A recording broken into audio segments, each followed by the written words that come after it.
주 안에서 증거하노니 이제부터는 이방인이 그 마음에 허망한 것으로 행함같이 너희는 행하지 말라. 저희 총명이 어두워지고 저희 가운데 있는 무지함과 저희 마음이 굳어짐으로 말미암아 하나님의 생명에서 떠나 있도다. 저희가 감각 없는 자 되어 자신을 방탕에 방임하여 모든 더러운 것을 욕심으로 행하되. 신앙생활 하면서 우리가 부딪히는 여러 문제가 있는데 그 중에 하나는 매너리즘입니다. 한때 기쁨과 감격에 넘쳐서 신앙생활을 하다가 우리도 모르는 사이에 점점 우리 신앙생활이 습관적이 되고 형식적이 되는 거예요. 이 매너리즘의 문제가 힘든 이유는 그것을 우리가 쉽게 알아차릴 수 없다는 것입니다. 이제부터 매너리즘이 시작되는구나 이렇게 하면서 빠지는 것이 아니고 우리가 분명히 열심히 신앙생활을 하고 있었는데 우리로서는 기쁨과 감격에 넘친 신앙생활을 한다고 하고 있었는데 우리도 모르게 그렇게 되어 있다는 것입니다. 이럴 때는 어떻게 해야 하죠? 우리가 끊임없이 스스로 일깨워서 형식적이고 습관적인 신앙생활에 빠지지 않도록 해야 하겠습니다. 그래서 사실 목회자가 필요한 것이죠. 목회자는 성도님들이 그런 매너리즘에 빠지지 않도록 계속해서 신앙을 일깨우고 근본적인 것을 상기시키는 그 역할을 하는 것입니다. 저는 제가 매너리즘에 빠지려고 할 때마다 초심으로 돌아가려고 합니다. 근본으로 돌아가려고 합니다. 그래서 제가 나름대로 초심으로 돌아가고 근본으로 돌아가는 방법을 여러분에게 말씀드리겠어요. 저는 내가 불교를 믿는다면 이런 생각을 가끔 합니다. 그것을 뒤집어서 기독교에 적용할 수 있기 때문에 내가 불교를 믿는다면 나는 어떻게 불교를 믿을 것인가? 저는 불교의 어떤 제도나 절에 가서 이렇게 뭐를 해야 된다든지 어떤 그런 것에는 거의 관심이 없을 것 같아요. 제가 불교를 믿는다면 제게 가장 큰 관심은 부처님의 가르침입니다. 부처님의 가르침이 과연 진리인가? 불교는 인생을 고통으로 보죠. 그래서 부처님은 고통에서 벗어나는 길을 제시했습니다. 그래서 만약에 제가 그것을 진리로 받아들인다면 전심으로 그것을 추구하겠어요. 물론 저는 불교의 가르침이 옳은 면도 있지만 궁극적인 진리는 아니라고 생각합니다. 그래서 제가 기독교를 믿는 것이죠. 어쨌든 제가 불교를 믿는다면 부처님의 가르침을 배울 것이고 부처님이 그 길을 제시할 수 있다고 이렇게 말씀하시는 그 평화를 추구하겠습니다. 내 마음의 온갖 고통, 집착, 욕심 이런 것으로부터 벗어나 참으로 마음의 평화를 얻는 것이 제가 불교를 믿는 동기가 될 것 같아요. 그런데 그렇다면 이것을 뒤집어서 제가 지금 기독교인이 아닌데 보통 사람, 그러니까 비기독교인이었다가 기독교를 믿게 된다면 나는 무엇을 추구하겠는가 그 생각을 해보는 거예요. 그것이 저의 초심이며 저의 근본 자리입니다. 저는 예수님이 우리에게 보여주시는 생명의 길, 진리의 길을 제가 배우려고 할 것입니다. 궁극적으로 예수님이 나를 이끌어서 어떤 자리에 가게 하실 것인가 그 점에 저는 관심을 두겠어요. 그 자리가 무엇이죠? 우리가 흔히 그것을 구원이라고 부릅니다. 맞아요. 그것은 맞아요. 그 구원의 내용이 무엇이냐 하는 거예요. 물론 우리는 죽어서 천당 간다는 식의 일반적인 그런 구원관을 알고 있습니다. 그러나 성경을 좀 더 열심히 공부해 보면 그런 것이 아니죠. 주님이 우리를 이끌어서 도달하게 할 그 구원의 자리는 새 사람이에요. 우리가 변화되어서 하나님 앞에 의와 거룩함으로 새롭게 지음받은 존재가 되게 해주시는 거예요. 그것을 주님이 약속하셨고 제가 주님을 믿고 따르는 이유는 바로 그 새 사람이 되기 위함입니다. 여러분은 어떻습니까? 여러분이 예수님을 믿고 따르는 근본 동기는 과연 새 사람이 되기 위한 것입니까? 어떤 여러분 자신이 원하는 마음의 평화라든지 영생 복락이라든지 이런 쪽에 초점을 맞추고 있습니까? 그래서 제가 나는 왜 예수님을 믿나? 예수님은 나에게 무엇을 약속하셨나? 예수님을 따를 때 궁극적으로 내가 도달하게 될 그 자리는 무엇인가? 그런 걸 되새기면서 제가 습관화되어 있는 저의 신앙생활, 형식적이고 피상적이고 매너리즘에 빠지기 쉬운 제 신앙생활을 스스로 일깨우려고 합니다. 제가 이 이야기를 제 설교의 초두에 꺼내는 이유는 거룩함에 여러분과 저의 초점을 맞추기 위함입니다. 주님은 우리를 거룩한 존재가 되게 해주시겠다고 약속하셨어요. 여러분의 삶에서는 거룩함이 얼마나 중요한 위치를 차지하고 있습니까? 여러분 거룩한 사람을 보셨습니까? 하나님이 거룩하시다라는 그 말의 뜻을 여러분은 경험적으로 아십니까? 하나님의 거룩하심을 엿보셨습니까? 바울은 에베소서 4장부터 그리스도인이 어떻게 살아야 할지 강론하고 있습니다. 그런데 4장 1절부터 16절까지는 특별히 교회에 대해서 말을 했어요. 그리스도인은 그리스도의 몸된 교회의 지체입니다.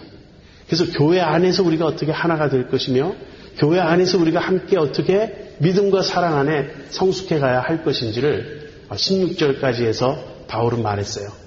그리고 이제 17절부터는 그러한 하나된 공동체로서 우리가 이제 추구해야 될 삶이 무엇인지 그 거룩한 삶에 대해서 설명하기 시작합니다. 그 중에서 4장 17절부터 24절까지가 어떤 파운데이션이에요. 기초예요. 이 17절부터 24절까지를 근거로 해서 그 뒤에 실제적인 적용 내용들이 나옵니다. 우리는 그리스도인으로서 서로 진실하게 대해야 됩니다. 서로 거짓을 말하면 안 돼요. 참되게 서로를 대해야 됩니다. 또 우리가 분이 나도 해질 때까지 분을 품으면 안 돼요. 서로 사랑해야 됩니다. 어떤 이런 모든 삶의 아름다운 삶의 모습이 무엇을 기초로 하고 있냐면 17절에서 24절에 나오는 그 내용을 기초로 하고 있는 거예요. 그 내용은 무엇이죠? 그 내용은 우리는 옛사람을 벗어버리고 새사람을 입은 존재라는 그것입니다. 우리가 예수님을 믿을 때, 우리가 예수님과 함께 연합될 때 우리에게 일어난 어떤 일이 있어요. 그 변화가 있어요. 그 변화는 무엇이냐면 우리가 옛사람을 벗어버린 것이고 새사람을 입은 것입니다. 이 옛사람과 새사람에 대해서 바울은 17절부터 24절에서 설명을 합니다. 그리고 25절부터는 그리고 5장 21절까지 구체적으로 그 새사람의 삶을 설명해요. 그 새사람의 삶을 다른 말로 하면 거룩한 삶이라고 말할 수 있는 것입니다. 그래서 오늘 저는 여러분과 함께 이 옛사람과 새사람에 대해서 그 중에서 옛사람의 초점을 맞추어서 말씀을 묵상하려고 합니다. 여러분, 의사는 환자의 건강을 책임지는 사람이에요. 환자가 어떤 병에 걸렸든지 의사는 그 환자의 병을 고치고 그럼으로써 그 환자를 건강하게 하고자 합니다. 그래서 의사는 다른 말로 하면 건강을 추구하는 사람이에요. 그런데 건강을 추구하기 위해서 의사는 무엇의 전문가가 되어야 하냐면 병의 전문가가 되어야 돼요. 의사는 병을 아주 잘 알아야 됩니다. 병의 원인, 병의 진행 그 과정, 그 다음에 그 병이 어떻게 하면 치유될 수 있는지 그 모든 것을 샅샅이 알아야 환자를 건강하게 할 수 있습니다. 여러분, 우리 그리스도인은 죄의 전문가가 되어야 됩니다.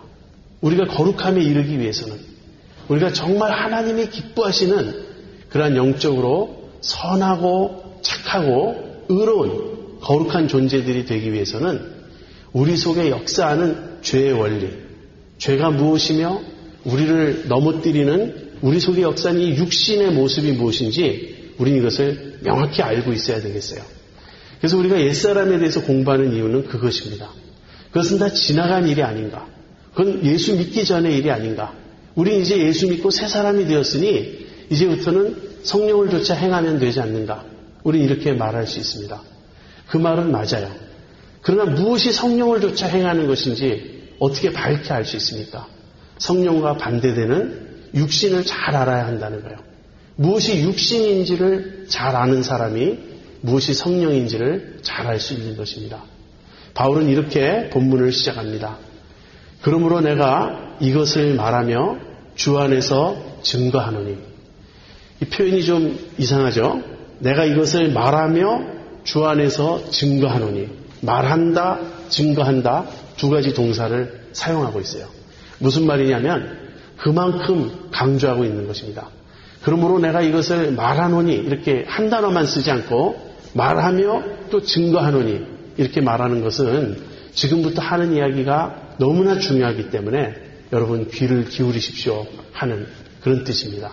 그래서 바울이 이제 증거하기 시작합니다. 이제부터는 이방인이 그 마음에 허망한 것으로 행함같이 너희는 행하지 말라. 사실 제가 오늘 설교의 제목을 이방인이라고 적어야 될지 옛사람이라고 적어야 될지 제가 좀 고민했어요. 정확히 이야기하면 지금 이방인의 삶의 모습입니다. 그런데 17절부터 24절까지가 한 단원이에요. 그 한 단원에서 옛사람을 가리키고 있는 것이기 때문에 옛사람이라고 제목을 붙였어요. 에베소서의 독자들은 이방인이 다수였습니다. 그래서 이방인 독자들이 예수 믿기 전에 옛사람의 모습, 그것이 이방인으로 살 때의 모습이에요. 그 이방인으로서의 살 때의 그 모습을 바울이 이제 묘사합니다. 그것은 지나간 과거다. 그것은 너희가 옛사람 때, 이방인이었을 때 살았던 삶의 모습이다. 이제는 그렇게 살지 말아라. 이렇게 말하는 것이에요. 그래서 오늘 17절부터 19절에 묘사된 이방인 때의 삶의 모습, 옛사람의 삶의 모습을 한번 여러분과 살펴보도록 하겠습니다.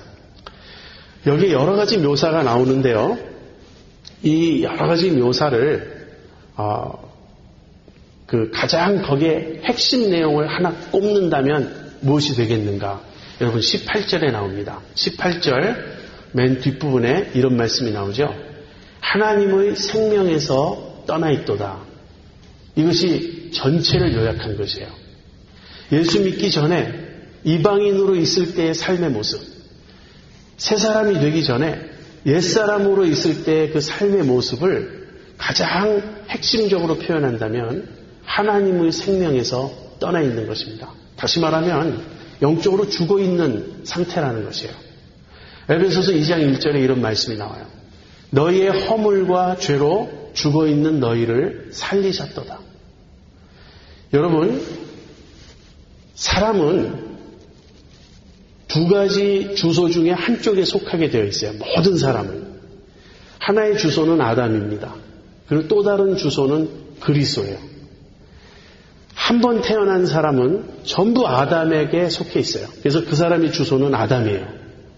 그 다음에 거듭난 사람, 두 번 태어난 사람의 주소는 그리스도입니다. 아담에게서 벗어나 그리스도에게 속하게 되는 거예요.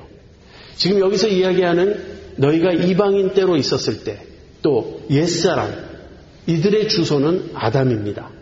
이 아담에 속한 사람들의 가장 두드러진 특징은 무엇이냐면 하나님으로부터 분리되어 있다는 거예요.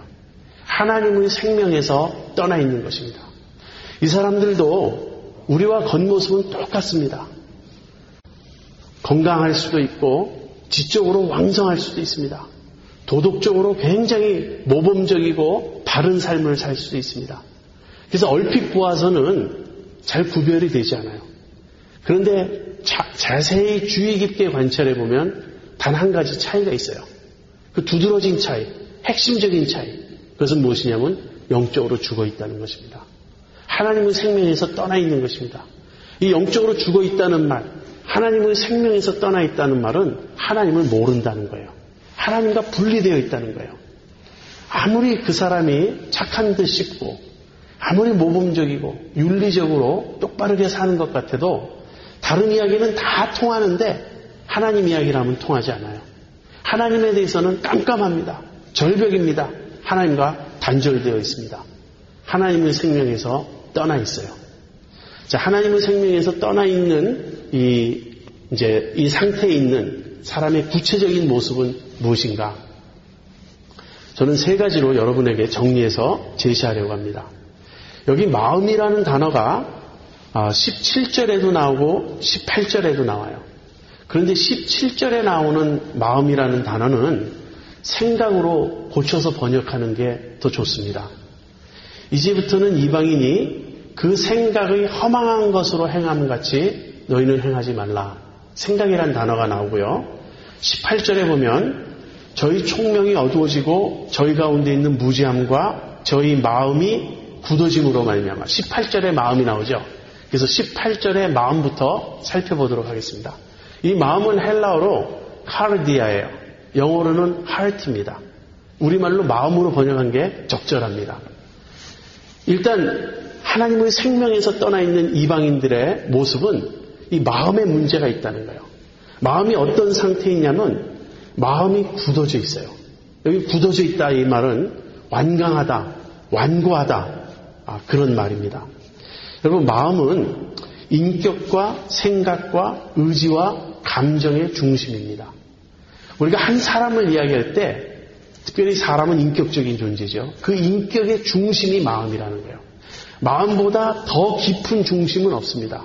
마음보다 더 근본적인 것은 없어요. 마음이 그 사람에게 있어서 가장 근본이고 가장 중심이고 가장 핵심이에요.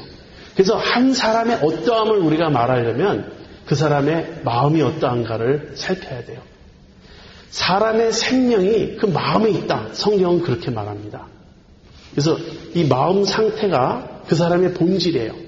그런데 하나님의 생명에서 떠나 있는 이방인의 마음은 굳어져 있습니다. 이 굳어져 있다는 말은 완고하다는 말이고요.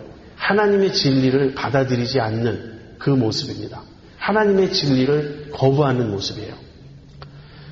이 옛사람의 이 굳어진 마음 상태에 반대되는 것이 새 사람의 마음이겠죠. 새 사람이 된다는 말은 하나님께서 새 마음을 우리에게 주시는 거예요. 그것은 이제 우리가 다음 주에 더 자세히 살피도록 하겠습니다. 일단 마음이에요. 이방인의 마음은 굳어져 있습니다. 그 사람의 인격의 가장 중심에 완고함이 있어서 하나님을 거부하고 있습니다.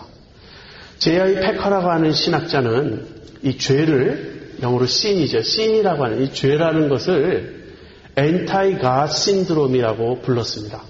그러니까 하나님에 대해서 이 반발하는 마음, 그러니까 하나님에 대해서 알레르기 반응을 일으키는 하나님을 거부하고자 하는 성향이라고 죄를 불렀어요. 죄의 핵심은 그것입니다. 우리가 뭔가 눈에 띄게 나쁜 일을 행하고 비도덕적으로 살고 하는 그런 것은 죄의 증상이지 죄의 원인이 아니에요. 죄의 가장 근본 원인은 무엇이냐면 하나님을 거부하는 것입니다. 하나님을 배척하는 것이에요. 엔타이 갓 신드롬인 거예요. 그래서 이 마음 상태가 이방인의 마음 상태는 완고해져 있는 것입니다. 굳어져 있고 하나님이 스며들, 하나님이 파고 들어갈 자리가 없이 하나님을 대적하고 거부하는 그런 마음 상태입니다. 자, 그 다음에는 마음에서 시작하죠. 그 다음에 이 마음이 그렇게 굳어져 있기 때문에 그 다음에는 이방인들의 생각으로 넘어가는데 이 생각의 작용이 허망해지는 거예요. 17절 보죠. 이제부터는 이방인이 그 마음에 허망한 것으로 행함같이 너희는 행하지 말라. 저희 총명이 어두워지고 저희 가운데 있는 무지함과 로마서 1장에 보면 거의 똑같은 묘사가 그곳에서도 나오고 있습니다. 생각이 허망해졌다 말해요. 마음에서 하나님을 거부하고 받아들이지 않자 생각이 허망해진 거예요. 이 허망해진다는 단어는요, 성경 전체에서 볼 때 주로 우상을 가리키는 겁니다. 우상은 허망한 것입니다. 우상은 헛된 것이에요. 우상을 좇는 자들의 가장 큰 비극은 무엇이냐면 그 우상이 헛된 것이라는 거예요. 진짜가 아니고 가짜라는 것이고 실상이 아니고 허상이라는 것입니다. 거기 무엇인가 있는 듯 싶어서 전심으로 그것을 추구하고 쫓아갔는데 맨 마지막에 열어보니 꽝인 거예요. 거기 아무것도 없는 거예요. 생각이 허망해졌다는 말은 무엇이죠? 그 생각이 진리로 이루어져 있지 않다는 거예요. 그 생각이 실상을 모르고 허상을 추구한다는 것입니다.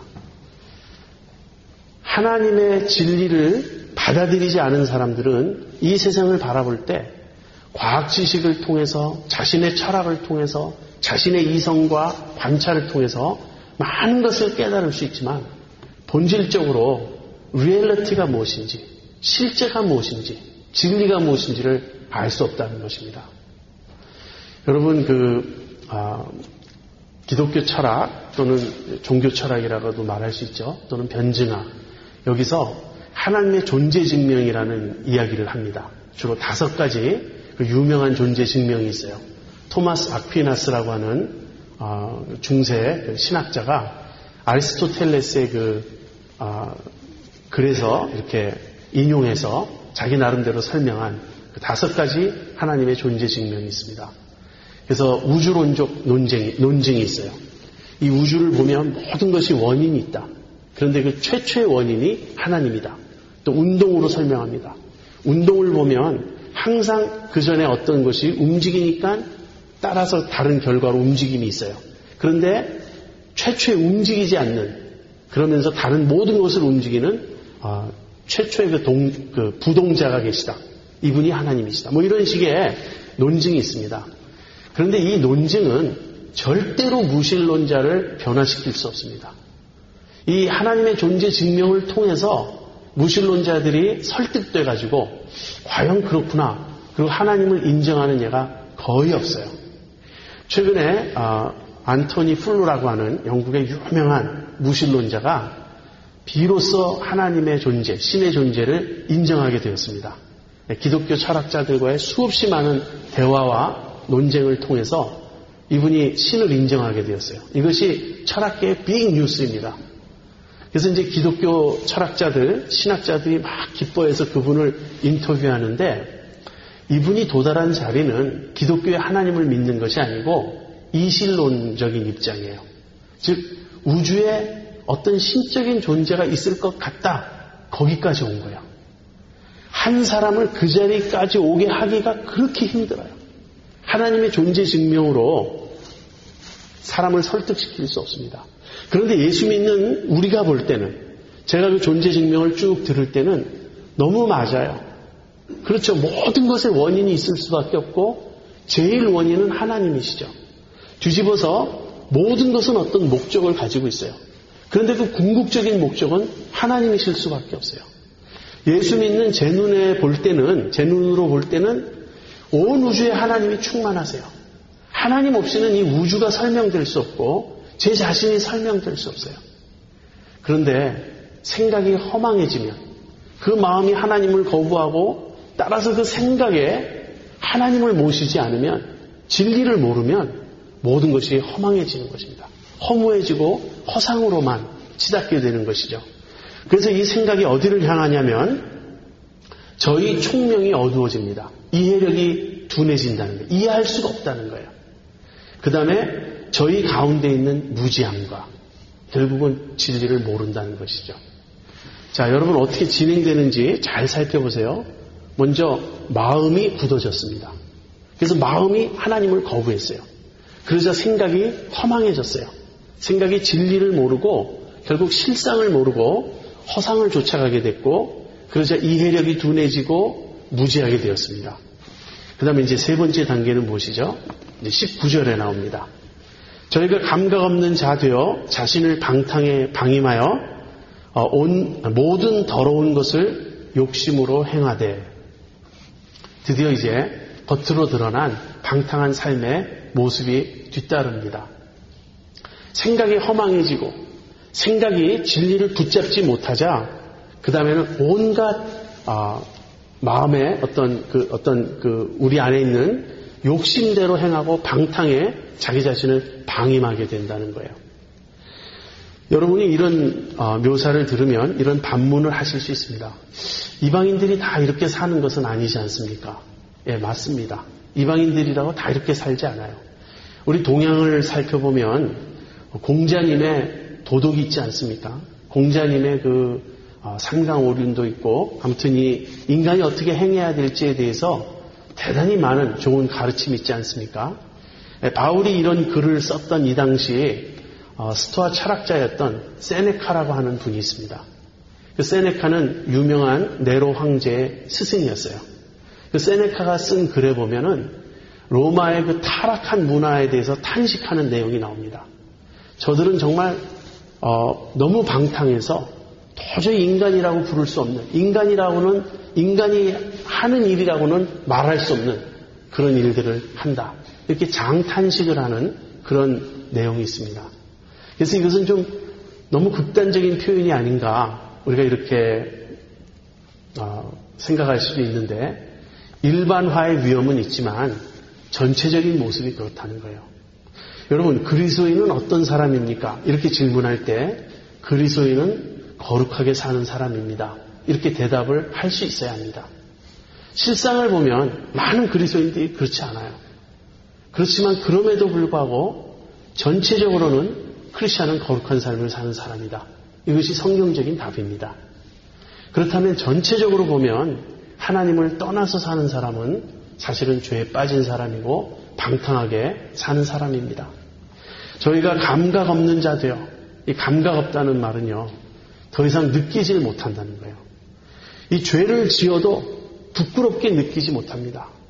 그리고 죄를 죄로 느끼지 못해요. 양심이 마비돼서 죄를 죄로 느끼지 못하고 그 다음에 수치를 느끼지 못합니다. 그것이 사실 요즘에 이 세상의 모습을 보면 그렇지 않습니까? 과거에는 굉장히 부끄러워할 일들이 더 이상 부끄러움이 되지 않아요. 그것을 오히려 자랑하고 자기가 그렇다는 사실에 대해서 전혀 문제시 느끼지 않습니다. 그래서 과거에는 부끄러움이었던 것이 이제는 더 이상 부끄러움이 아니고 부끄러운 것을 사실 모르는 그런 시대가 된 것 같습니다. 그래서 감각 없는 자 되었어요. 그래서 방탕의 자신을 방임하며 모든 더러운 것을 욕심으로 행합니다. 여기서 더러운 것을 욕심으로 행한다는 말은 계속해서 더 원한다는 거예요. 하나의 나쁜 어떤 일을 하고 나서는 그것이 나쁜 줄 모르고 그 다음에는 그보다 더 자극적이고 더 나쁜 일을 더 추구해 갑니다. 사실 요즘 저희 아이들이 이제 큰애는 이제 티네이저가 됐어요. 이제 사춘기가 시작됐어요. 변성기도 오고 뭐 아무튼 옛날에 안 하던 그런 모습도 보이고 그래서 우리가 너 사춘기지 그러면 아주 펄쩍펄쩍 뛰면서 아니라고 그랬는데 요즘엔 인정하기 시작했어요. 자기가 아무래도 피버티가 온 것 같다고. 근데 이 아이와 저의 그 많은 씨름은 어디서 일어나냐면 어떤 무비를 허용할 것인가에서 일어나요. 우리 아이가 보고 싶어하는 많은 영화가 PG-13이에요. 근데 우리 아이는 지금 12입니다. 12살이에요. 네가 아직 13살이 안 됐으니 이건 안 된다. 근데 사실 13살이 되었다고 허용하고 싶지는 않아요. 왜냐하면 요즘 PG-13은 옛날에 R-무비 정도 돼요. 요즘 R-무비는 옛날에는 그보다 더 심한 등급을 받아야 했었을 영화들입니다. 너무 영화의 내용이 폭력적이고 어떤 센슈얼하고 선정적이고 그런 게 많아요. 그래서 요즘 가끔 과거의 클래식이었다고 하는 영화를 이렇게 보게 되면 너무 밋밋해요. 거기서 보여주는 어떤 장면들이 거의 자극적이질 않아요. 근데 옛날에는 그것으로 충분했는데 요즘에는 그 정도를 보여줘서는 관객들이 느끼질 못합니다. 죽이는 장면도 훨씬 실감나야 되고 어떤 성애를 다루는 장면도 훨씬 실제적이어야 돼요. 왜 그렇죠? 우리는 갈수록 점점 더 자극적인 걸 원하고 더 어떤 강렬한 걸 원하기 때문에 그렇습니다. 우리가 감각 없는 자 되어 방탕을 추구하게 될 때 인간의 욕심은 한계를 모르는 것이에요. 이것이 이방인의 모습입니다. 이것이 하나님의 생명에서 떠나 있는 사람의 모습이에요. 많은 사람들은 이러한 묘사에 반발하면서 그렇지 않다고 항의할 것입니다. 물론 드러나지 않은 모습으로는 그럴 수 있습니다. 그러니까 꼭 다 드러나는 건 아니에요. 그러나 드러나지 않은 모습들, 은밀한 모습들, 우리의 마음과 생각 속에서 스쳐 지나가는 많은 것들 한번 살펴보십시오. 여러분 요즘에 인터넷에 그 악성 댓글들, 악플이라 그러죠. 그런 것들이 얼마나 심각합니까? 최진실 씨가 자살한 이유도 그런 것에 충격을 받아서라고 하는 그런 기사도 읽지 않습니까? 여러분 인간은 그렇게 잔인해요. 인간은 그렇게 악해요. 익명성 속에서 자기의 실제 이름을 밝히지 않고 적당히 숨어서 할 일을 할 때는 얼마든지 인간은 비열할 수 있고 잔인할 수 있고 얼마든지 악독할 수 있는 거예요. 인터넷이 그것을 잘 보여주지 않습니까? 이렇게 행하지 말라는 거예요. 너희가 과거에는 그렇게 살았다는 거예요. 너희가 옛사람으로 있을 때, 이방인으로 있을 때 그때는 하나님의 생명에서 떠나 있고 너희 마음과 너희 생각과 너희의 실제적인 삶의 모습이 그러했다는 거예요. 그렇게 하지 말라고 바울은 말하고 있습니다. 자, 그러면 어떻게 그렇게 하지 않을 수 있죠? 그 대답은 이제 그 다음에 나옵니다. 20절부터 24절에 그 해답이 나오는데 그것은 다음 주에 좀 더 자세히 살펴보기로 하고요. 오늘 우리가 적용해야 될 내용, 오늘 본문 말씀을 읽고 나서 우리가 무엇에 힘써야 할 것인지에 대해서 좀 생각해 보겠습니다. 여러분, 전체적인 모습은 하나님의 생명에서 떠나 있는 것이다. 하나님으로부터 분리되어서 영적으로 죽어 있는 것이다. 이렇게 제가 설명을 드렸고요. 영적으로 죽어 있는 사람의 모습을 마음, 생각, 그다음에 실제적 겉으로 드러난 행동의 모습, 이 셋으로 여러분에게 말씀드렸습니다. 이 세 가지를 다시 한번 구조적으로 좀 이해를 해보고 싶어요. 여러분, 마음은 우리 스스로 어떻게 할 수 있는 것이 아니에요. 마음은 너무나 본질적이고 너무나 근본적인 것이기 때문에 마음에서 모든 것이 다 나오는 것입니다. 그래서 마음은 내가 스스로 바꿀 수 없습니다. 여러분이 마음을 바꿀 수 있나요? 여러분, 마음을 바꿀 수 없어요. 그래서 우리가 새로운 존재가 되는 것은 하나님께서 우리에게 새 마음을 주셔야만 합니다. 이것이 성령으로 거듭나는 거예요. 성령을 통해서 거듭나지 않으면, 하나님께서 우리에게 새 영, 새 마음을 주시지 않으면 우리는 스스로 절대로 새로워질 수 없습니다. 그래서 이 마음의 문제는, 마음으로 가면 우리는 철저히 무력해져요.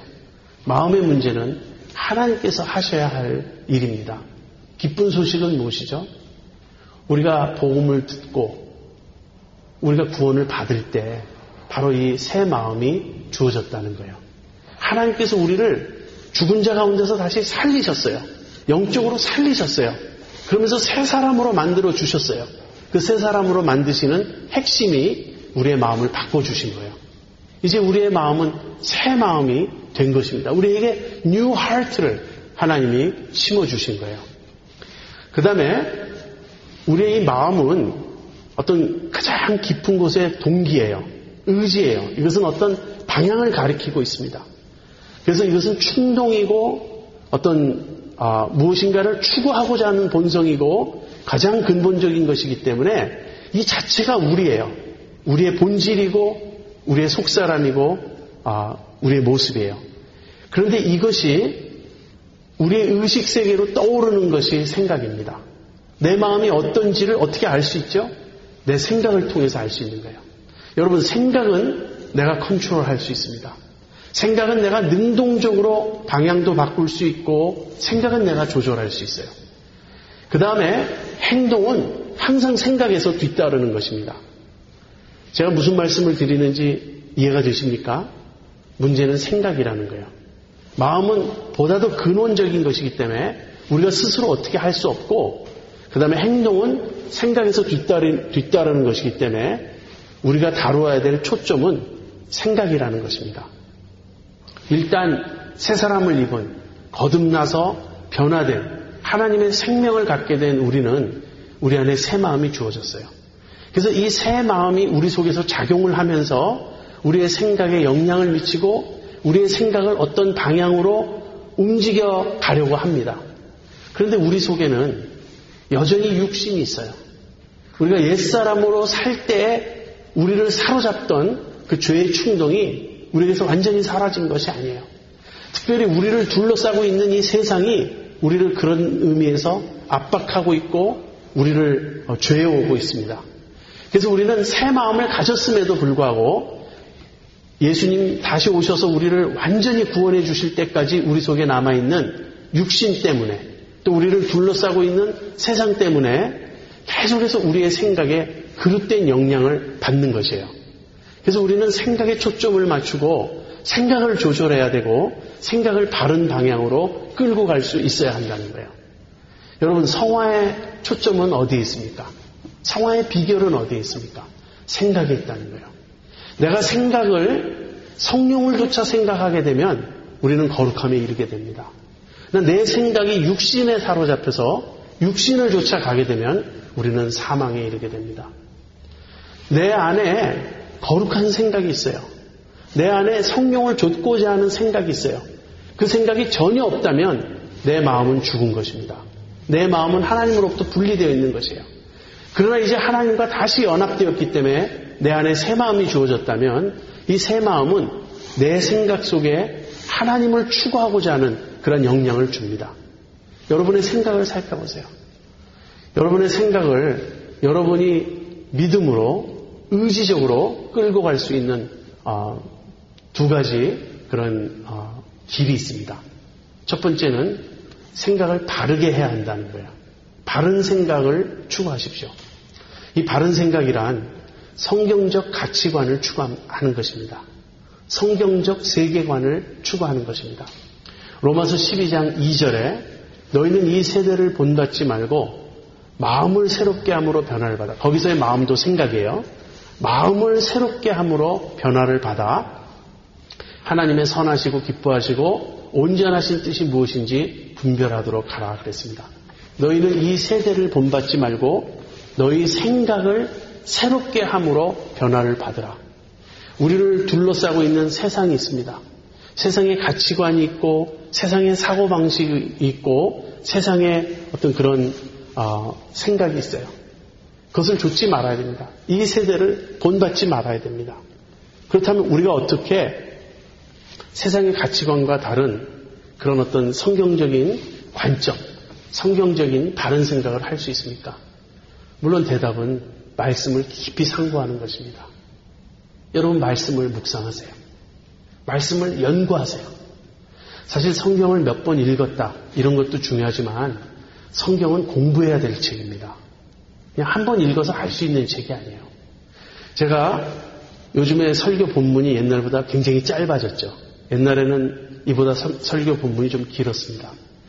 그런데 성경을 묵상하면 묵상할수록 본문을 길게 잡을 수가 없어요. 사실 오늘 3절 다루는데 3절도 너무 길다는 그런 생각이 들어요. 자꾸 묵상해야 됩니다. 깊이 생각해야 됩니다. 요즘엔 좋은 참고서가 너무 많아요. 그러니까 여러분 성경을 공부하십시오. 성경을 공부하고 또 좋은 신앙서적을 읽을 때 여러분의 생각이 기독교적 세계관, 기독교적 가치관으로 형성될 것입니다. 성숙한 사람은 어떤 문제에 대해서 그런 기독교적인 답변을 말할 수 있는 거예요. 그것이 첫 번째입니다. 그 다음에 두 번째, 그러니까 첫 번째는 우리의 생각을 바르게 형성하자는 것이고요. 두 번째는 평소 내 생각을 거룩하고 깨끗한 생각으로 채우자 하는 것입니다. 하나는 관점의 문제라면 또 다른 하나는 초점의 문제예요. 평소에 나는 무슨 생각을 많이 하느냐 하는 것입니다. 제가 아까 우리 아이의 예를 들었는데 우리 큰 녀석이 요즘에 저한테 질문을 많이 해요. 근데 그 질문의 많은 내용이 영화에 대한 것이에요. 그래서 너가 요즘 문제가 있다. 너무 TV를 많이 보고 너무 영화를 많이 보니까 네 생각이 온통 그것으로 가득 차 있구나. 제가 그렇게 이야기를 했습니다. 여러분, 여러분의 평소의 생각의 내용은 무엇입니까? 여러분 무엇을 많이 생각하시고 무엇을 많이 공상하시나요? 어떤 사람은 항상 돈을 생각하는 사람이 있어요. 돈을 좀 더 벌어야 되겠다. 그래서 어떻게 하면 돈을 더 벌까? 머릿속에 돈 생각이 가득 찬 사람이 있어요. 어떤 사람들은 누군가와 끊임없이 갈등하고 누군가와 끊임없이 이 마찰과 어떤 그 투쟁 속에서 살아갑니다. 그래서 항상 다른 사람 생각을 해요. 다른 사람을 미워하고 그 사람에 대해서 아주 나쁜 생각을 품고 사람을 만나면 험담하고 싶어하고 이런 게 다 그 육신에 속한 생각이에요. 시기와 어떤 그런 질투로 가득 찬 생각. 어떤 사람은 성적인 공상을 늘 합니다. 어떤 마음속에 음란한 생각, 돈 생각, 뭐 이런 것들. 이런 게 평소 내 생각이면 우리의 행동도 그렇게 나오게 마련입니다. 평소 내 생각을 거룩한 것으로 채워야 합니다. 하나님이 기뻐하시는 것으로 채워야 됩니다. 빌립보서 4장 8절이 그 답이에요. 무엇이든지 옳고 바르고 진실하고 칭찬할 만하고 아름답고 그런 생각으로 가득 채우라는 거예요.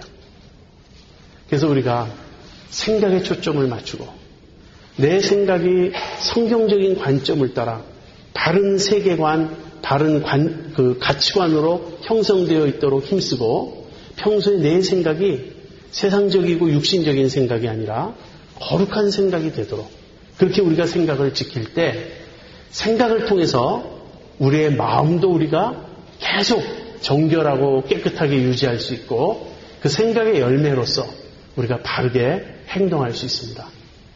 바울은 이방인처럼 살지 말라고 그것은 옛사람이라고 지나간 시절이라고 우리에게 말합니다.